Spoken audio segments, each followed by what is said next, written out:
അസ്സലാമു അലൈക്കും വറഹ്മത്തുള്ളാഹി വബറകാതുഹു. പരിശുദ്ധമായ ഖുർആനിലെ അടയാളങ്ങളെക്കുറിച്ചാണ് നാം പറഞ്ഞുകൊണ്ടിരിക്കുന്നത്. നമ്മളെല്ലാ ദിവസവും പാരായണം ചെയ്യാറുള്ള അല്ലെങ്കിൽ പാരായണം ചെയ്യേണ്ട വളരെ പ്രധാനപ്പെട്ട പരിശുദ്ധ ഖുർആനിൻ്റെ ഹൃദയം എന്ന് വിശേഷിപ്പിക്കപ്പെട്ട സൂറത്ത് യാസീൻ. സൂറത്ത് യാസീനിൻ്റെ അവസാനത്തെ ഭാഗം. ഇവിടെ നമുക്ക് ഒരു പ്രത്യേകമായ മീമിനെ നമുക്ക് കാണാൻ പറ്റും. എന്താണ് ഈ മീമിൻ്റെ ഉദ്ദേശം?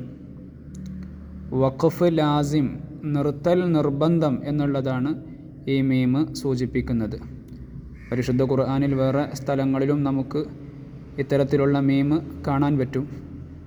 നമുക്ക് ഏറ്റവും കൂടുതൽ പരിചയമുള്ള സൂറത്ത് യാസീൻ ആയതുകൊണ്ടാണ് ഈ ഉദാഹരണം ഞാൻ എടുക്കുന്നത്. ഇവിടെ നമ്മൾ നിർത്തൽ നിർബന്ധമാണ്. അപ്പം നമ്മൾ ഇവിടെ ഓതേണ്ടത് ബിസ്മില്ലാഹിർ റഹ്മാനിർ റഹീം. ഫലാ യഹ്സുൻക ഖൗലുഹും ഇന്നാ നഅലമു മാ യുസിറൂന വമാ യുഅ്ലിനൂൻ.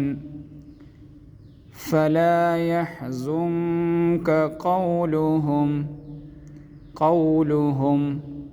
ഖൗലുഹും എന്ന് പറഞ്ഞ് നമ്മൾ നിർത്തണം. എന്നിട്ട് അടുത്ത ശ്വാസത്തിലാണ് ഇന്നാ നഅലമു മാ യുസിറൂന വമാ യുഅ്ലിനൂൻ ഓതേണ്ടത്. യാസീൻ ഓതുമ്പോൾ പ്രത്യേകമായിട്ട് ഈ ഒരു അടയാളത്തെ നമ്മൾ ശ്രദ്ധിച്ച് പാരായണം ചെയ്യാൻ ശ്രമിക്കുക. അല്ലാഹു സുബ്ഹാനഹു വ തആല പരിശുദ്ധ ഖുർആൻ ഭംഗിയായി പാരായണം ചെയ്യാനുള്ള തൗഫീഖ് നൽകി അനുഗ്രഹിക്കുമാറാവട്ടെ. അസ്സലാമു അലൈക്കും.